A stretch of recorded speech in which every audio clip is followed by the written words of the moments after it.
We'll call the City of Hayes Commission meeting for Thursday, May 27th, 2021 at 6:30 PM to order.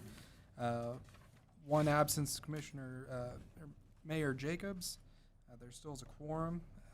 Next item on the order agenda is the approval of the minutes of May 13th, 2021. Are there any corrections or modifications? I have none. None. They will stand as presented. Next order of business is accepting the financial statement for the month of April 2021. Good evening, Commissioners. Kim Rupp, Director of Finance. This is financial summaries of revenue and expenditures for the month ended April 30, 2021. Revenues in April totaled $2,372,000. That's an increase of $58,252 when we compare that period to last year. Some notable areas of increased revenue: franchise fees were up $58,000 due simply to the timing of receipts. And month to date, residential water consumption fell 6%, while business was up 5%. Year to date, total consumption is up 3.68%, with revenue up 6.5%. Some notable areas of revenue decrease: insurance refunds were off $7,800. This is for the KMIT payroll audit refund. It was received in May this year in the amount of $12,700. And the quarterly state gasoline tax was down $12,000 when compared to a year ago. Expenditures in April totaled $2,328,914. That's an increase of $404,000. Some notable areas of increased expenditure: capital projects for the 27th Street project increased $193,000. Also, you may have noticed the large expenditure credit in this fund. Bond proceeds for the North Vine corridor were received in the amount of $6,556,967 this month. Shade structures at the sports complex increased expenditures in City Commission capital reserve $293,336. New equipment reserve expenditures rose $94,000 for the purchase of a golf course courtesy cut mower, as well as Motorola radios for the police and fire departments. Purchase of a roll-off truck for solid waste increased reserves and that fund expenditures $44,900. And when compared to a year ago, water reserves rose $28,000 for the ongoing water line upgrades project. Notable areas of decreased expenditures: airport improvement fund was down $26,650 due to the North Apron rehab and runway 1634 markings projects a year ago. New equipment for Bickle Schmidt Sports Complex fell $10,835 for the purchase of a trailer at this time last year. Health insurance fell $48,488 when compared to a year ago, and chemical expenditures in the water fund were down $25,000. Month to date, general fund sales tax collections were at $549,000. That's a decrease of right at $35,000, or negative 6% as compared to last year. Year to date, general fund sales tax collections were at $2,561,971, up $11,182, or basically flat. The 6-month average is at negative 1.36. That's a decrease of 10% when we compare to a year ago. Month to date, county sales tax collections were at $68,827, with the year to date total at $311,482. The report of top 10 quarter to date sales tax collections by classification was basically flat. The portfolio of certificates of deposit on April 30 totaled $32.5 million, with a weighted average interest rate of 4 basis points. That's down 1.75% from a year ago. Total par value of the U.S. Treasury notes is $5,025,000, with a weighted average yield of 0.06. Total balance of the money market account on April 30 was $19.75 million, with a current yield of 5 basis points, and total investments are down $6,252,000. Simply, excuse me, as a reminder there, we're holding a little more in operating right now, so that it's going to show that the investments are down a little. I'll make a motion to accept the April 2021 financial statement. Second. Motion by Commissioner Melick, second by Commissioner Musil. Any additional questions or comments for Kim? Kim, I say we ended down a little bit on sales tax, but then you compare 2019, 2019 we're actually up.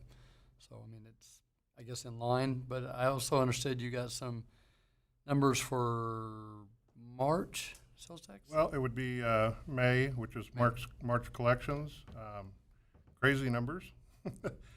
We're up 206,000, or 36%, when we compare it to a month ago or a year ago. So again, that's March. So we're just getting into COVID. So that puts us at year-to-date about 7%, up 7%. So very Wow. exciting to see. We'll see what kind of trend we have there. Yeah. But yeah, good news. Yeah, that's great news. Couple things that stick out to me. Gas tax is down 12,000. Last year at this time, gas was about $1 a gallon. Now it's about $3 a gallon, and people are traveling more than they were last year at this time. So it seems odd to me that that would be down. So I was thinking we were down from a year ago because again, we're in arrears and we're behind a little on those collections. So Okay. when you compare that, we're probably just getting into COVID when you compare to a year ago. And then the second thing that sticks out to me is the health insurance, which is good. Fell 48,000. Is that due to the change in the plan premiums that we? Some, but usage, according to Human Resource Director, usage is down. Which is good too. Okay. Thank you. No further discussion. We'll take a vote. All in favor, say aye. Aye. All opposed, same sign. Motion passes 4-0. Next up on the order of business is citizen comments for non-agenda items. Do we have anybody in the audience? No? All right. Then I don't believe we have any consent agenda. So next up on the order of business would be the accepting of the 2020 audit for the city of Hayes as presented by Adams Brown. This evening, we have Melissa Romy and Jamie Benishik with Adams Brown, our auditors. And once again, we have a clean audit. We're very happy with this. Just take a minute here and express my gratitude to my staff because it's really those folks that dot the I's and cross the T's that make it work. Lori Hurdle, Brenda Kitchen, Shanna Coster, Jamie Bright, and Rachel Alvin. So during that year, it takes all of them. We're not a huge city, but it still takes a few people to make it all work, and we're really happy with this report. So I'll let her. Well, good evening. We're excited to be here to give you guys a presentation of the audit report too this evening. I'm going to go ahead and start actually out with the main audit, and that would be the bound audit report. I would have you note that on pages 1 through 4, that this is your independent auditor's report. Within that audit report, we say it's an unqualified or an unmodified audit, which means that you applied your basis of accounting as you should have. But then it's going to be modified or qualified adverse because we do not include the housing component unit that you have, the City of Hayes housing component unit. Again, it doesn't really, you need to do that in order to be in fully conformity with generally accepted accounting principles, but it does not lead to any differences within your audit. And then the other item is that because the health insurance is being subsidized, meaning that in generally accepted accounting principles, or GASB, which is generally accepted auditing standards, each person would have to pay based upon what their health risk is. And so, if you had somebody who was like maybe 18 and in good shape, maybe they would only pay $100 per month for their premium. But if you had somebody who was 40 battling cancer, their cost would be a little bit higher. And so really in the state of Kansas, we don't go and you're not charged according to your actual health records. And so that they consider that. And so you did not go out and get an actuarial to take a look at that and see what you would need to post within your books. And again, from an operating standpoint, you really do not need to know that because you're doing your health insurance, you're going with your provider. And so again, it doesn't really do much for the financial statements at this point. Okay? So that's basically what pages 1 through 4 say. On pages 5 through 10, this is what we call the management's discussion and analysis. And this was actually written by the management here at the City of Hayes. And so this is what they have written about how the year in review went. And so if you have some time one evening, go ahead and read it. It's very well written by them. But I'm going to take you to page 11. And on page 11, you guys are doing what we call generally accepted accounting principles. And within this means that you're recording everything. You're picking up all your governmental assets. And so your capital assets in the governmental, that's your infrastructure. That's your roads, your streets, projects going on at 27th Street. Eventually that'll come on to this financial statement here. And so if you were to look at this right here, this is as though you were a business. And so in a business sense, this is a snapshot of what you did. And so we call it the statement of net assets, but this would be a balance sheet. And so I'm just going to briefly take a look at a couple of items. If we look at the first item, and I'm going to look at the 2020, 2019 columns and compare a couple items there. And so that's the second and the third column from the right-hand side of the page. If we take a look at cash, you'll note that it went down by $4.2 million. But as Kim has indicated, you guys had a bond that came in. And so you had some capital projects going on that had used about $7 million in cash. And so again, we would see that go down. The rest of this page stayed fairly consistent. We're just talking about capital assets, net of depreciation. So you actually do record depreciation on this page. But I'm going to take you to page 12, the next page.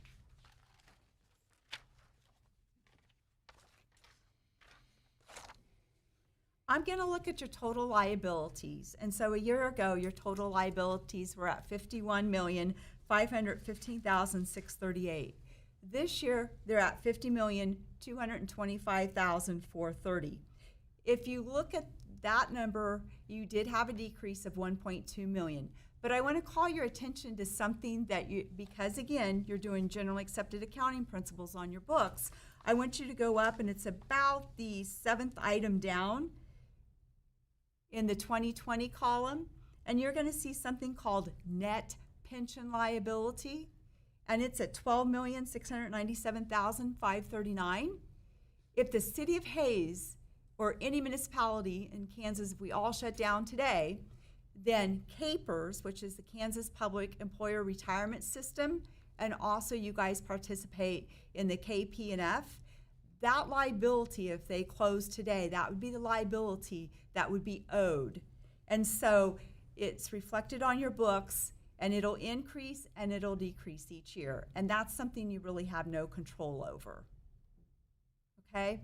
But I did want to point that out because, again, it is on your books, and it's a large number. If you took that number out of your overall total liabilities and you compared without that number in there, that net pension liability, the city actually decreased their overall liabilities by $3.7 million last year. Okay? I'm going to flip you over to page 13.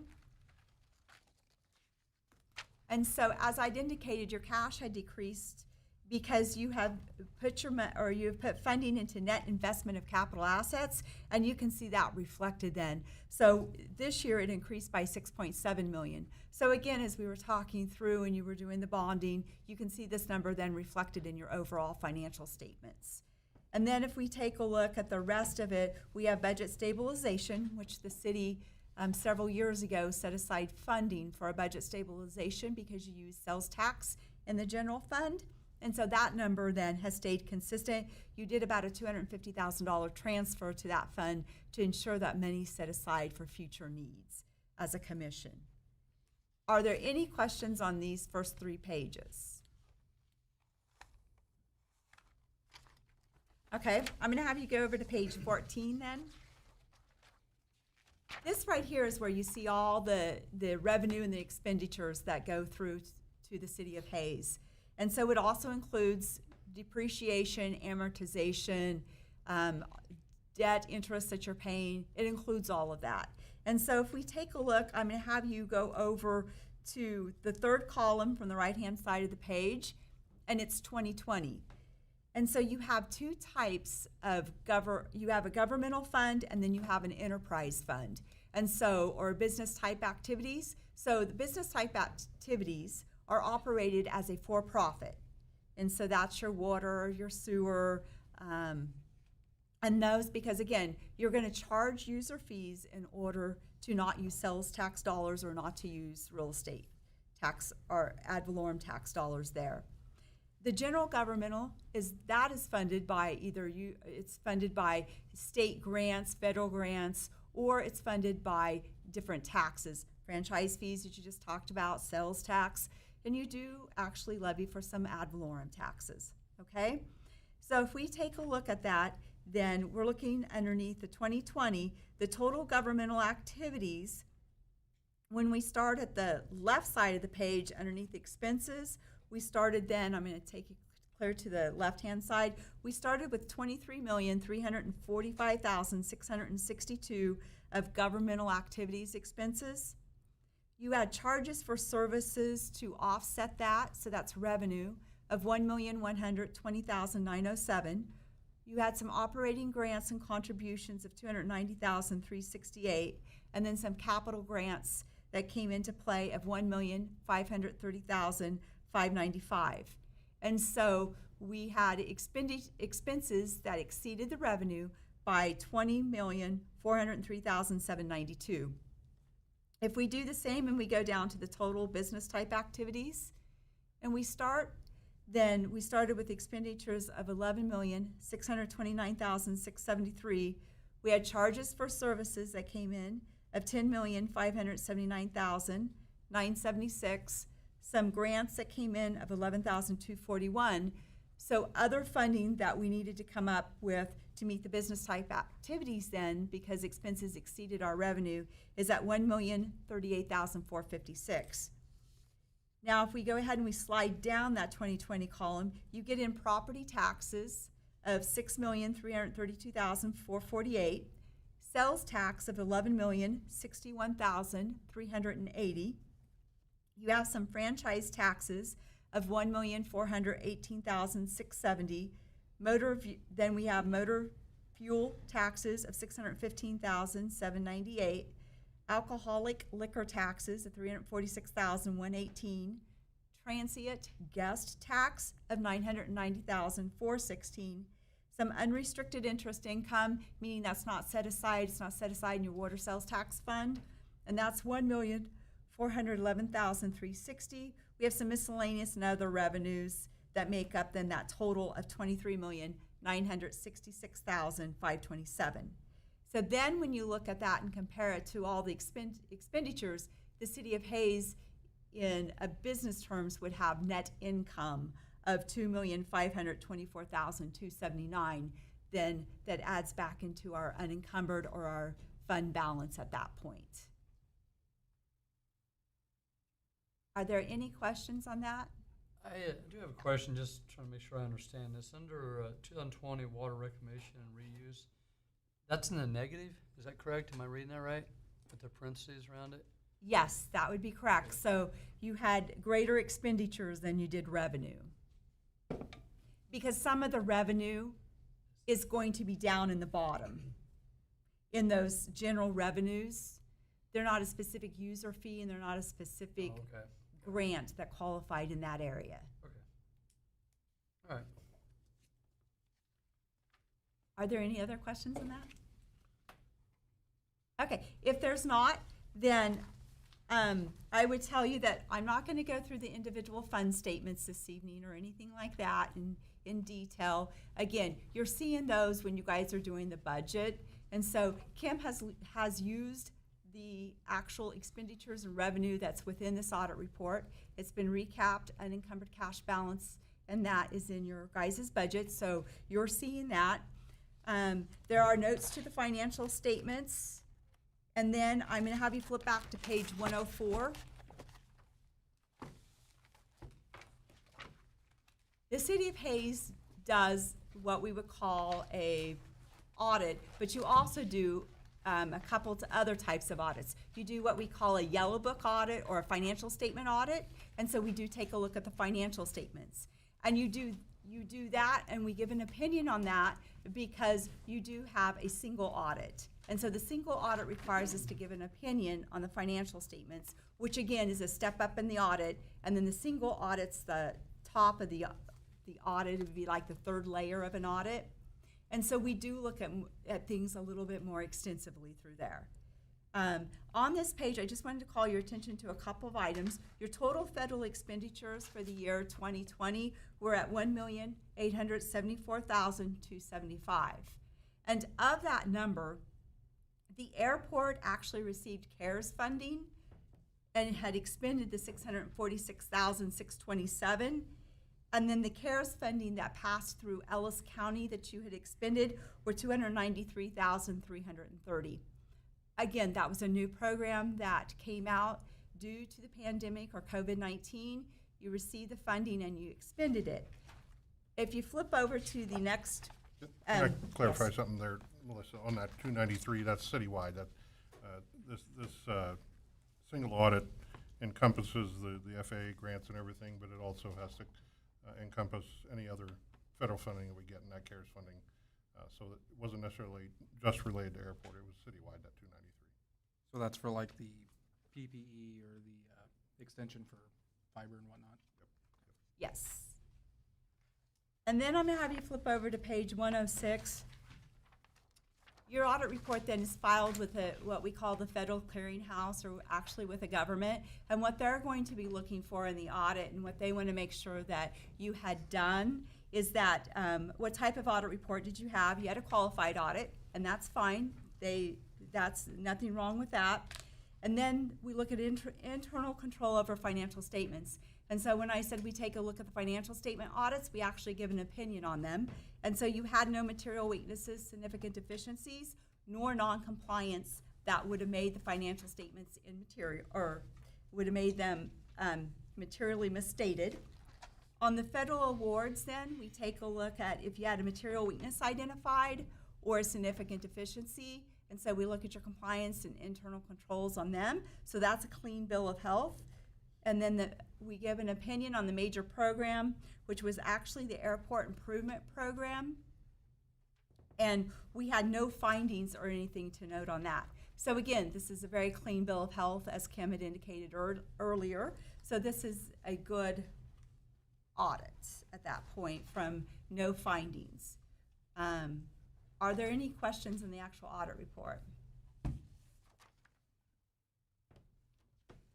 Okay, Jamie now is going to go over the governance letter. Yes, this is the loose leaf letter. Should be in the front of your packet there. So in this letter, anything that we have communicated to Kim and his staff, we are communicating it to you here in this letter. On that first page, you'll see significant estimates included in your audit report, such as depreciation, allowance, etc. At the bottom, difficulties encountered during the audit, there were none. As Kim said, when we were here, he and his staff were very helpful, helping us find all of the documents, answering all of our questions, and we appreciate that as well. So thank you, Kim and your staff. The second page is more audit jargon. There were no disagreements with management or anything like that. But on page 3, I'll draw your attention to the audit recommendations. There are 3 bullet points here, and I won't read it word for word, but the gist of it goes like this. That first bullet is capital assets. There were great strides made during 2020. So between Kim, John, and myself, we came up with a system that works for us, and tracking the capital assets and capital projects went very smooth this year, and we look forward to continuing improving that process for 2021. One other way that will continue improving that is to make sure that the depreciation schedules are being reviewed annually to make sure that items that have been junked or retired gets taken off of there because the city no longer owns those. Also in that paragraph, you'll read the importance of this. We as your auditors have to maintain our independence. And so we actually have the depreciation software. We house the information for you, so it's very important that the information on that system comes directly from management. And so we can maintain our independence. The second bullet point there just says that there was the accounts payable subsidiary ledger didn't quite tie to the general ledger. There was a couple strange transactions that just didn't get cleared out of there correctly. But we have corrected it already for 2021, and Lori and I are working together to make sure that reconciles on a monthly basis. And then the third bullet point there is just a reminder of some new standards that are coming out that will affect this year and next year. That's all the audit recommendations we have. Are there any questions on the letter? Questions? I had a question. thinking back, so going back to page 104 in the airport, CARES funding's in there. There's 4 items, airport improvement plan. Is that the $1 million that we get annually for just having our flights and that? Correct. Portions of it, it's not all 1 million all at once, but that's where that funding comes from. Okay. So the airport actually gives you, they call it airport improvement, and so each airport improvement project that you do, they call it a new number. It's a new number, like 002834, that was the finishing off of a project previously. The 244,748, number 37, that would have been with the snow equipment that you guys had upgraded in the snow plow. That actually kind of, we're missing 0028-35. That's because it was closed out previously, in a previous year. Sometimes it takes 2, 3, 4 years for these to be officially closed out, or you have just a little bit of funding left, like that 3,582. And so, again, with the airport and their oversight from the federal government of your current airport, you sometimes can't just get it all done within a year or 18 months. Yeah, so the numbers you see here aren't necessarily the entirety of the project. Kim, I have a question. It's simple. The N95 masks that were donated, but it's from federal assistance, but it's not audited. How is that separate from the CARES Act? Or I'm just a little confused on how that. Oh, that's a very good question. Actually, we did, so basically, you guys did receive something. So if you receive equipment or actually the N95 mask, we just have to note it for the federal government so that they know that you guys had received it. We didn't go out, we didn't count them or anything like that, because again, it's a pass-through from the state into you guys. We just have to note it within the audit report, and so it's a terminology item. Oh, okay. I was just curious. Not a lot of money, but just the way it was stated is interesting. It is interesting, yeah. Are there any other questions? I'll make a motion we approve the 2020 audit. Second. Motion by Commissioner Musil, second by Commissioner Melick. Any additional further questions or comments? I think it looks good, and Kim, once again, to you and your staff, thank you for all you do. Thank you. Thank you guys for a very thorough audit. Yeah. Thank you. We do want to thank him and his staff. We do require a lot of things up front before we ever get here, and they work very hard to get us that information so that when we come in here, we can get our job done and we can get out of here so we're not disrupting their day. We can be very intense and have a lot of questions. I owe So we some do gratitude appreciate to it. other departments too, because they're out in other departments or even calling other departments. This year was a bit of a focus on airports, so Jamie answered lots and lots of questions. So the other departments are pitching in on this too. Yeah, that's awesome.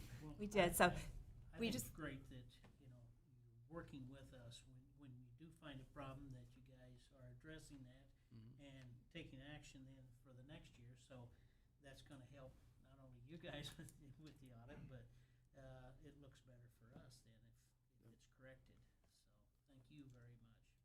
Well, Kim, does a nice job. He listens to the webinars. I'm sure that they're not very exciting, because they're not. But again, we do appreciate it, and they usually do. And if they have questions, they call us throughout the year. That's really also what helps to make this report easier at the end, too. So thank you. Yeah, thank Yeah, you. that's big for us. They're very open to us calling and saying, "How would you handle this?" or "What are you going to look at when we do it this way?" Yeah. That's great. Yep. Thank you. Thank you.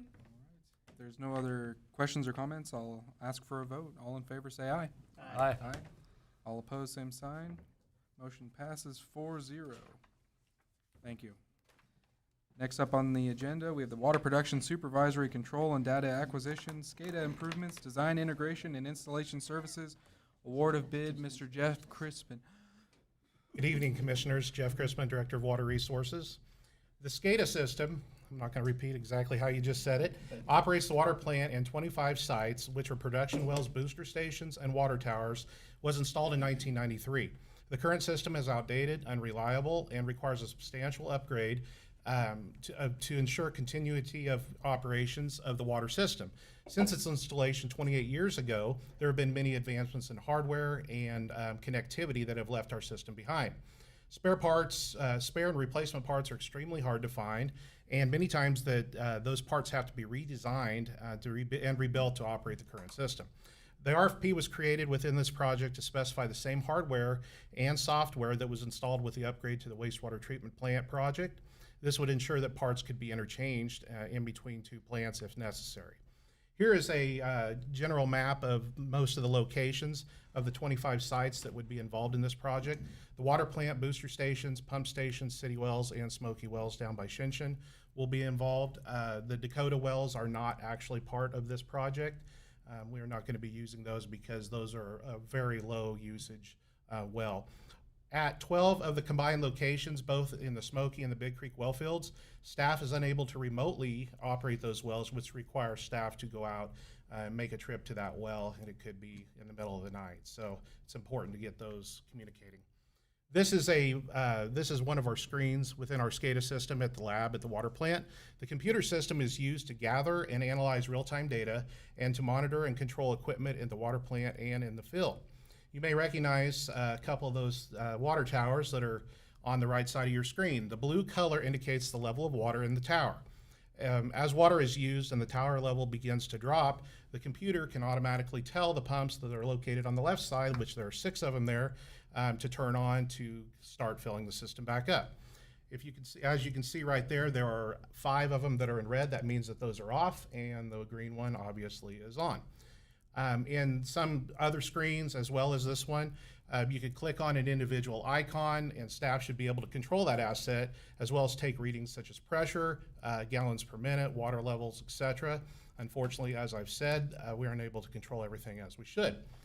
This is one of my favorite pictures from last week and this week as well. This is one of our 2 filter control screens that operate our final filters on the 2nd floor in the water treatment plant. These units are so old that they do have a CD drive and a floppy disk drive, a 3.5, as you can see on the right, so it gives you a good idea of how old this equipment is. This one's a little bit more complicated. It has 3 different types of equipment that are on the screen. Older wells, such as some of the city and Smoky wells, have RTUs. Then they will be replaced with what's called a PLC. The newer Smoky wells that were drilled in 2007, they have older PLCs, but those are going to also be replaced. All sites that we've talked about tonight will have new PLCs. Both the RTU and the PLC, they're an electronic device basically that is installed at a remote location that allows that location to communicate with SCADA back at the plant. The new Smoky wells also have, actually the new Smoky wells have MCCs, motor control centers, which is on the far right. Other wells have smaller, have motor starters, which are in smaller cabinets. Basically, an MCC is a power supply for each well site, and it provides power to the PLCs and the RTUs and the other equipment related to SCADA. None of those MCCs in the locations will be completely reinstalled or replaced. Some of the components will be upgraded. These are some additional items that will be included with this project that we have not had connected to SCADA in the past. This allows the operator to have more control over the entire softening process from one location. And they're all within the plant itself. So some of the chemical feeding systems that will now be connected to that SCADA system, ferric feeding system, the lime and soda ash systems, the CO2 tank, the control panel and system integration, filter influent pH analyzer integration, and then also 18 other process monitoring capabilities within the plant, which will allow us to be better with our softening system. The current system communicates data and allows for general control to assets remotely from the water plant via our radio frequency, and has proven to be very unreliable. If you look at the top left of the screen, that is one of the communication towers at S21 that's down by Shinshin, and it actually communicates to a booster station along 183, which then communicates to the water plant. And that location actually, when I'm going to talk about fiber here in just a second, it already has fiber at that location. As I said, currently the water plant is unable to communicate with 12 of those sites. This miscommunication is due to outdated equipment, software configuration problems, Impairments such as the antenna and cable issues, and clear line of sight typically is one of those big problems that we have from the antenna in the field to the water plant. The best solution moving forward is to ensure reliable communications between our water plant and our assets is through a secure fiber optic connection. Connectivity of this manner would be best accomplished through a paid monthly connection called a managed option from a local provider utilizing their infrastructure. 18 of our 25 assets already have fiber that is terminated on the outside of that location. That was done with a project that back in 2011, it was a federal project. It was a grant that basically came into Ellis County, and they did a lot of connections, but there were some that were not made. City staff is working with a local company, to have those 7 remaining locations connected at no cost to us. All 25 sites would have a firewall installed, which ensures better cybersecurity and a fiber connection to that site. This will ensure reliable communication to our assets in all weather conditions. No longer will we rely on antennas, radio frequency, and interference. Staff solicited proposals on the 1st of December for the SCADA improvement project. This included a base bid as well as 2 alternates within the RFP. We opened bids on February 2nd of 2021 with R.E. Pedrati, which is at the top of your screen, being the low bidder. So with the 2 alternates, alternate 1 was a site surveillance system that we were interested in. And this would have been 1 camera at each location, intrusion detection at each remote location site, and 4 cameras at our water treatment plant. Alternate 2, which is up on the screen, is a contract extension, basically taking our current, after we get this project done, we'll have a 1-year maintenance and warranty contract with the integrator, and this would extend it out 3 years for an extension of that contract. Staff does recommend proceeding with alternate 2, and we decided that alternate 1 was deemed not necessary due to the high cost, and we do have very secure doors and those well sites, and we check those on a regular basis. All bids were reviewed by city staff and the engineering firm HDR, which we are very familiar with. Within your bid packet, there was the recommendation letter from Eric Farrow, who is our on-site engineer with the water treatment plant or wastewater treatment plant project. Budget listed in CIP is $850,000, so it is under budget. Staff does recommend accepting the bid of $786,945 plus the alternate at $14,280 for a total of $801,225 to be funded from water capital. And these are the options for tonight to approve it, to provide further direction, or do nothing. And this is the action I would request. I'll move to authorize the city manager to enter into an agreement with R.E. Pedrati in the amount of $801,225 for design, installation, and integration of the new SCADA system for the water plant to be funded from water capital. I'll second. We have a motion from Commissioner Burgess, second by Commissioner Melick for the approval. Any additional questions or comments? So do you still use floppy disks for tracking anything? No, those aren't used. I would hope It's not. available. Yeah. Jeff, last week you addressed security with this being a separate system from our IT within the city. Would you please, for our audience, go through that? Yeah, absolutely. Typically, in most water and wastewater systems and within city government, those are separate systems. So our system is not necessarily connected to the city intranet. So it's a standalone system, and it's also protected. We are protected right now by firewalls. So within that, we have firewalls at the water treatment plant. This will actually add additional firewalls and make it even more secure. But there is no physical connection between the two. Thank you, Jeff. Thank you. Is there a learning curve for the new system, or is it fairly similar to the one you have now? It will be very similar. The screen that you saw there will be very similar, but everything will work. We'll get additional tools that will help that operator even do better as far as the whole process within the treatment plant from start to finish. Wonderful, thank you. If there's no other questions or comments, I'll ask for a vote. All in favor, say aye. Aye. Aye. All opposed, same sign. Motion passes 4-0. Thank you. Thank you, sir. Thank you, Jeff. Next item on the order of business, the Airport Apron Rehabilitation and Beacon Replacement Award of Bid.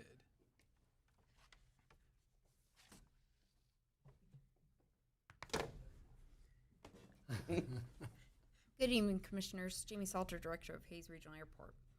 Bids were received for the rehabilitation of the apron and replacement of the beacon at the Hayes Regional Airport. This project is included in the 2021 Airport Capital Improvement Program and is eligible for federal funding. The apron was originally constructed in 1991 and is showing signs of deterioration. It is in need of rehabilitation to extend its service life.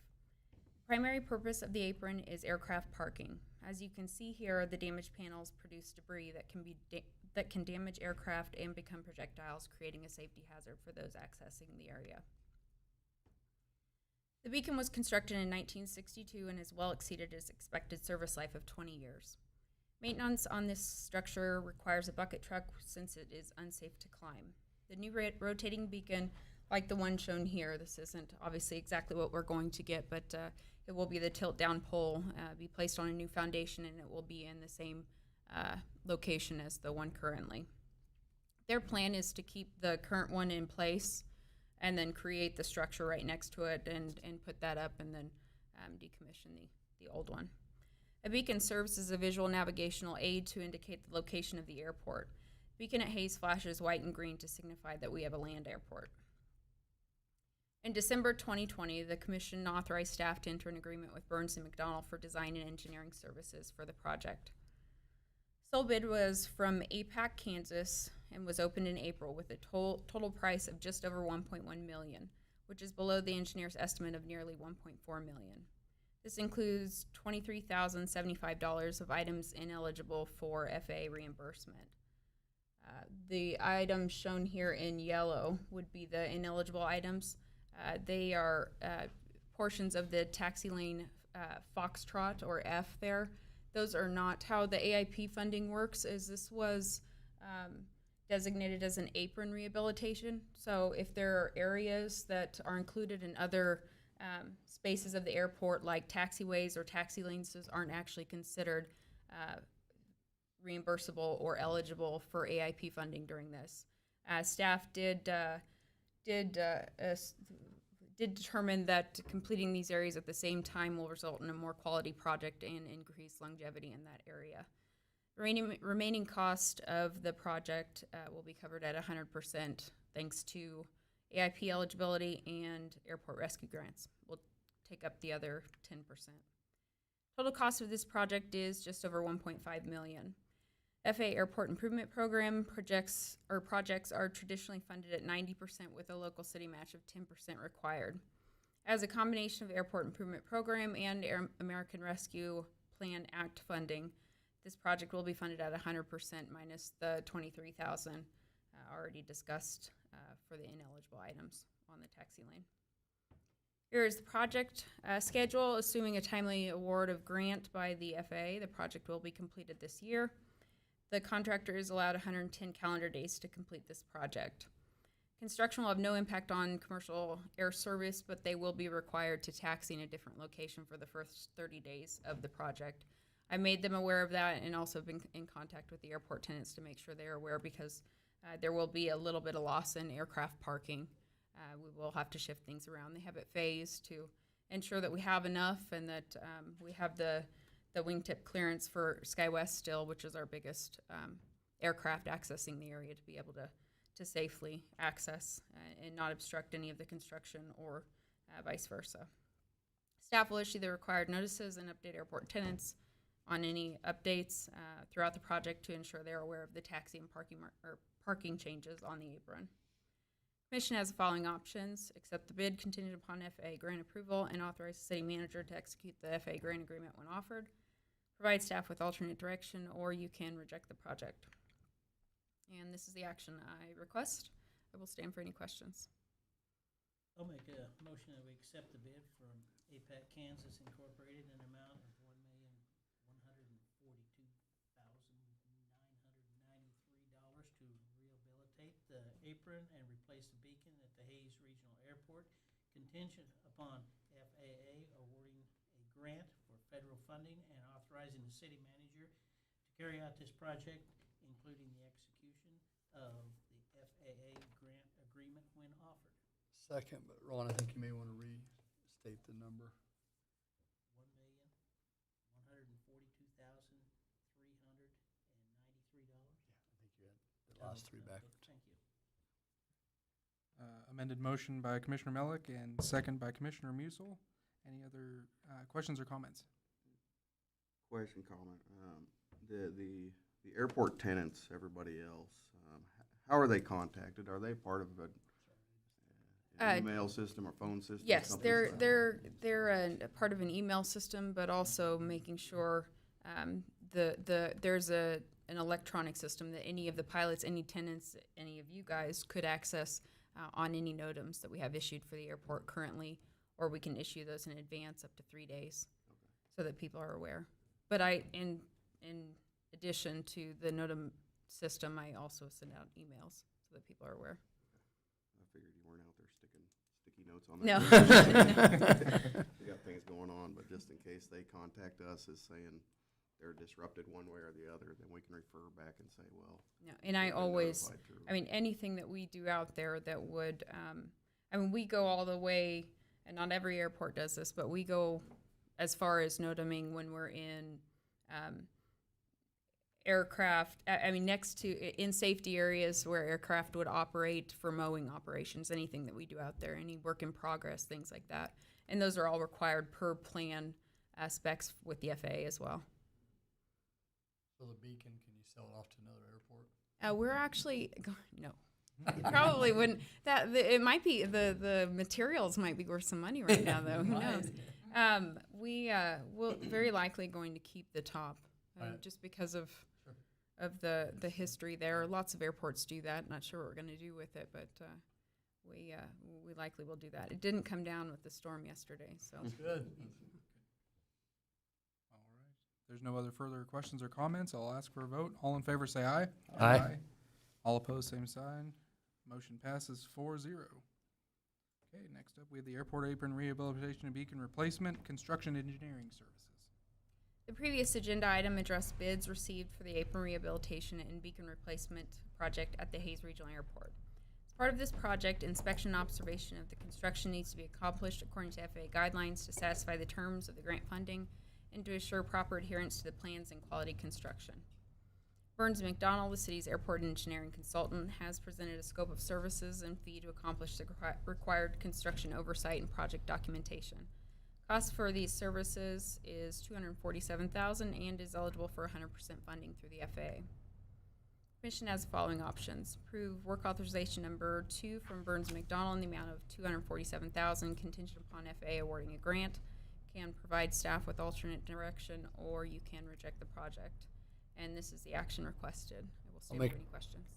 Make a motion to authorize city manager to execute work authorization number 2 with Burns McDonnell in the amount of $247,000 contingent upon the award of a federal grant to be funded 100% through the FAA. Second. We have a motion by Commissioner Musil, second by Commissioner Burgess. Any further questions or comments? If there are none, I will call for a vote. All in favor, say aye. Aye. All opposed? Motion passes 4-0. Thank you, Jamie. Thank you. Next up, we have progress report. Progress. We like progress. Good evening, Colin Belzer, Assistant City Manager. For this month's progress report, Public Works has been busy doing a lot of concrete work. This was some concrete alley repairs between 4th and 5th, just west of Main Street. This is an area, a section of concrete valley and sanitary sewer manhole had failed, so maybe you can make it out, but on the left picture, kind of near the power pole, that's the manhole that kind of fell down. So Public Works went in there, kind of repaired the thing, and then you can see the after where you can actually see the manhole level. Also another alley return at the 500 block of Fort Street. Skyline Bridge on Ash Street. So this was a project that took about 4 weeks. It was pretty labor intensive. So you can see the top of the bridge in that particular section is starting to fail, or it's delaminate, so it's just wearing down. And then there's a problem on the rail or the outside, which was probably caused by a car wreck at some point. So what they had to do is go in, they take off just the top layer, redo kind of the rebar, and then they poured concrete and they fixed the area. So that'll extend its life, efficiency or lifetime span for many more years. Erosion control, so this is on Skyline and 37th Street area. So you can see that, especially with these rains, there was having some runoff and erosion issues. And so what Public Works had to do is go in, regrade it, and put in some rock. Do want to mention that the city was assisted by Ellis County Public Works, who loaned the city an operator and a wheel excavator for the day. So appreciate that. Get that accomplished. Hayes Fire Department, so an annual requirement of theirs is to do some fire hose pressure testing. Each truck carries over 2,000 feet of different sizes of hose. They also were able to get back to station tours and public education events now that COVID-19 has eased up. They gave some fire safety talks to area students and then obviously training future firefighters. The Parks Department, the Bickelschmidt Sports Complex. So the structures on the northeast quad are complete and the ones on the southwest are nearly complete. Some weather has created some minor delays, but they are usable. The bison, there's been 4 calves born so far this year. Hey, Colin, I was asked, will there be another one, or is that it for the year? I will have to inquire with Parks. I don't even know why. I don't know why I was asked, but somebody asked me that yesterday. I will get back to you. All right, thank you. Some landscaping was completed at Mount Allen Cemetery. This is an annual thing the city does, is to take care of our trees. So here on the left, they're spraying the pine trees for pine tip blight prevention. And on the right, they're working on some trees for susceptible to boring insects. They also did some landscaping at the Fort Hays Golf Course. Massey Park, they had to do some work because the drinking fountain had to be replaced due to vandalism. IT, so there's been obviously some recent annexations and plat approvals, so whenever that happens, the GIS department does input that into our system. The Hays Police Department, on the left is Officer Kaylin Leach. He was named the class president of the 279th basic training class. And on the right is John Zimmer, Officer John Zimmer, who graduated with the 278th Kansas Law Enforcement Training Center class. Like the fire department, they've been able to go out and begin doing some public outreach. On the left is Corporal Stefan Gildemeister talking to the first grade Tiger Den about bicycle safety. In the middle is Corporal Dakota Reese. He gave a presentation to Hays Middle School class about being a police officer. And on the right or bottom is, on May 5th, Lindsay Clayton and Alex Broadway gave presentations to preschool and kindergarten classes about being a police officer. This just happened last night, well, the award. Lieutenant Tim Greenwood and Detective J.B. Burkholder received the Gold Award for Valor on May 26th by the Kansas Association of Chiefs of Police for their actions in safely apprehending a suicide by cop suspect last year. So this incident, actually, the suspect tried to go to the police department first. Because of COVID, we were locked down and they went to another correctional public safety institution, and luckily they were able to prevent any significant, event from happening. The wastewater plant was awarded an Award of Excellence at a recent event down in Wichita. Here's CAS Constructor, President and Jason Regal to accept the award. Water plant lab improvements are done. I'm sure Jeff would give you a tour, but it looks much better. Water smart landscaping, so Holly I can never remember, Dickman, thank you. Bad. So she spoke with both horticulture classes at Hays High, talked about soil testing, and here you can see on the right, they actually got to do some soil testing themselves, the students. Each year, the staff changes one of the two primary clarifiers that are used. So this is one of the clarifiers that is actually inside the water treatment plant that we typically, I would say always probably use in the summer, or the winter, excuse me. And when the bigger one outside was for summer use. CV Big Kansas road trip, May 6th. So Janet Kuhn met up with travel professionals. This was formerly the Kansas Sampler Festival. You maybe heard about that title, but they went and attended that event. They also hosted meetings for both the Northwest Kansas Travel Council and I-70 Association. Brandon Cooley with CVB, he's certified small unmanned aircraft system operator, so drone, and he had to get recertified, so here's some shots he took as part of his recertification. A project that just wrapped up at the airport was the Apron drainage project. It basically diverted water that previously flowed back into the buildings, and you can see where they had to put in some drain pipes and concrete over to make it usable. Project management, 27th Street reconstruction. This picture of 27th Hall. Half of it's done now. Well, more than that when I drove by earlier, but it should be, the intersection should be open pretty soon. 27th Street will still be one lane when it opens because they'll be working on one side of the lane, but the whole intersection should be a lot easier to get through.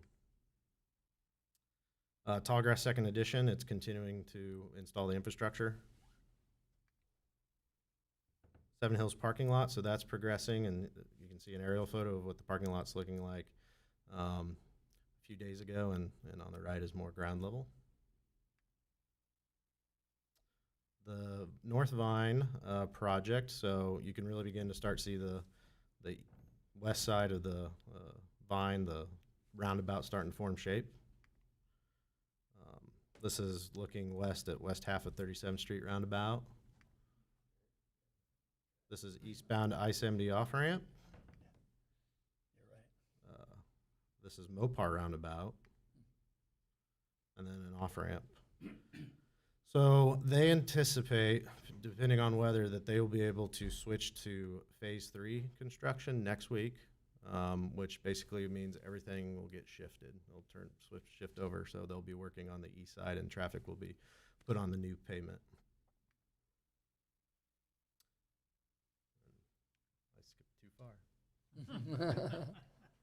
Thank you.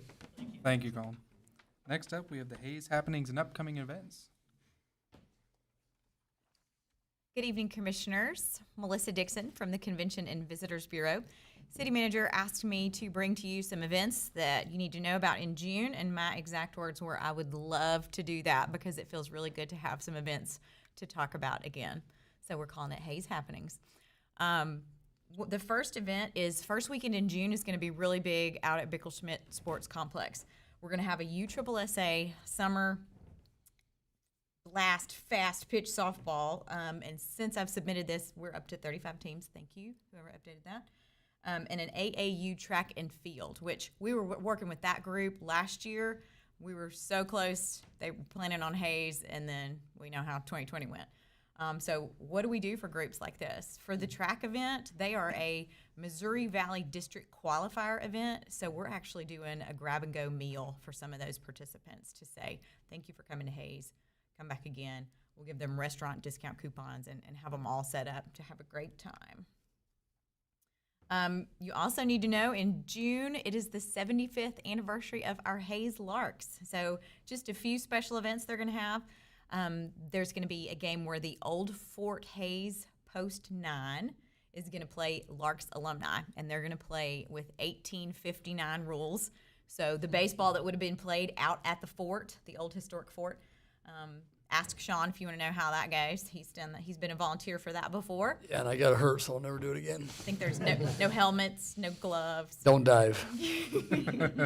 And then their season opener will be Friday, June 4th, with fireworks after the game, courtesy of the Q. June 18th through 20th, they're planned in a whole weekend of events, which sounds really exciting. Summer Art Walk is back. It'll be back to Friday nights on June 18th.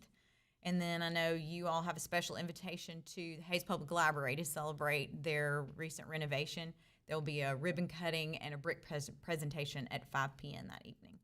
And then HYP, which is Hayes Young Professionals, is inviting people of all ages to a free community street dance at the Downtown Pavilion the same night as the Art Walk. The Downtown Hayes Market will be open every Saturday morning, 7:30 to 11, under the Downtown Pavilion. And a couple special presentations with our water department will be at Hayes Public Library. Water Smart Landscape with Holly Dickman, June 3rd, and then a Let's Walk Water event at Frontier Park, June 11th, with a free hot dog meal. Moore's Greater Shows will bring a carnival out to Big Creek Crossing June 10th through 13th, and RPM Speedway races will be June 12th and 26th. And since I didn't get to tell you about May, this weekend, it's a big weekend for Hayes with opening day of Hayes Aquatic Park, opening day of our downtown market, and another race out at RPM Speedway. Does it filled with just rainwater? Probably. Racing boats down It's there. gonna be cold.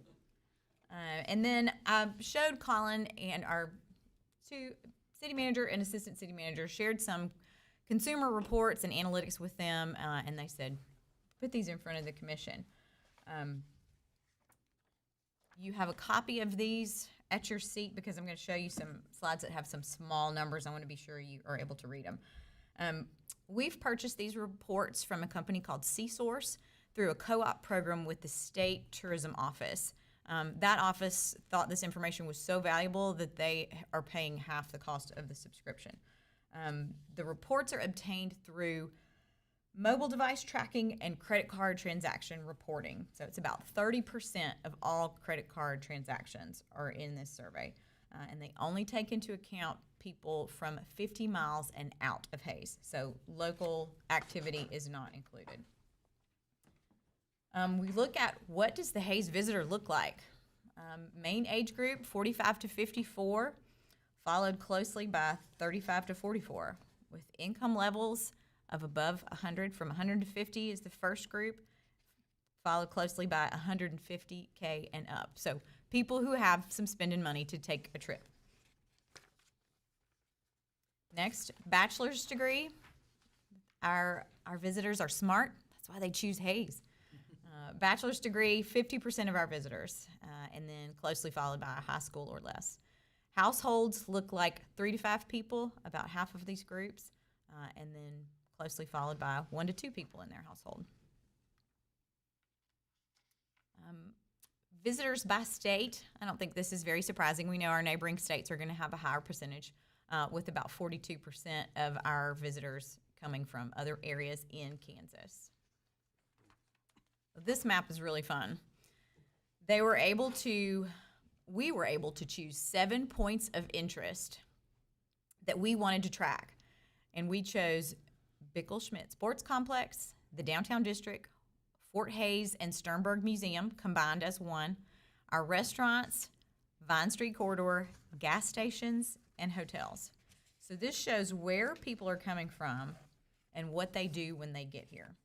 There are some overlaps, of course, especially with gas stations, Vine Street, restaurants, but we're able to turn these points of interest on and off to look at them separately. For example, this is what our visitors that are coming to Bickle-Schmidt Sports Complex look like. This is what our visitors to the Fort and Sternberg Museum look like. And then going a little further out, visitors for our downtown district. And if anybody ever wants to come to the Welcome Center and flip through these and hover over every city and read all about them, it's really fun to do on the big screen. And there's just so many levels of information that it's been really fun to explore. This next slide is where visitors spend their money. It's very interesting that 24% of dollars spent are on fuel. And that's also 30% of all transactions.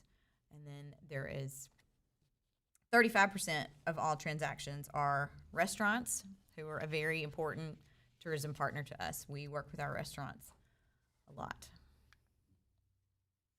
Most unique visitors by zip code. This was a little surprising to me because it was Salina, who I always think they've got their own restaurants, they've got their own shopping. Well, a lot of them come over here to go to our sports complex. And this sheet goes about 4 more columns out to tell all the other things that they do when they're here. And the last slide, sorry, one more. Top spending cities. I believe some of these do align with our fuel, some trucking centers.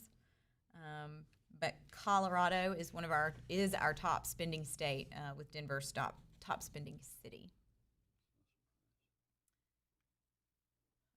Last slide shows spikes in daily number of unique visitors. This one was also a surprise to me because there is a spike in July of 2020 that is higher than any graduation weekend, any Oktoberfest weekend. And I looked into this date, July 18th, and I could look on my own calendar and figure out what it was because I was sitting at the gate of Bickle Schmidt passing out a little piece that we made for tournament attendees because at the time, most other sports complexes were closed. Hayes was one of the few that were open. And not every restaurant wanted all these teams descending on our community while our cases were very low. So we made a piece that is every restaurant in Hayes, how to order to go, list of parks on the back, go take your team, spread out. But this is a good way to see how many people are coming into town and for what events. Was that 80-team tournament that we had? Yes. Wow, that's amazing. Very big weekend. We're also looking at about 3 full years of data. But That's good any stuff. questions? Pretty interesting. That's just incredible. It is, and there's so many more panels in the dashboard to explore. If you ever want to come over and look through them, I'd be happy to roll through some of them with you. Yeah, and thank you guys for promoting us so You well bet. too. I had somebody today say they stayed in a hotel and that pamphlet guided them through their stay here in Hayes, and it was great to hear. He said Wonderful. It was extremely exciting. They were from Arkansas, so Excellent. very, very cool. Yeah, it is. All the time. Thank you, Melissa. I appreciate you coming in You bet. and giving us that. We'll be looking forward to monthly updates because each month you have a lot of things you're promoting. So Yep, there's a lot to talk about now. Nice to end on good notes. Yes. Absolutely. Thank you. That's why we put Jeff at the first. Yep.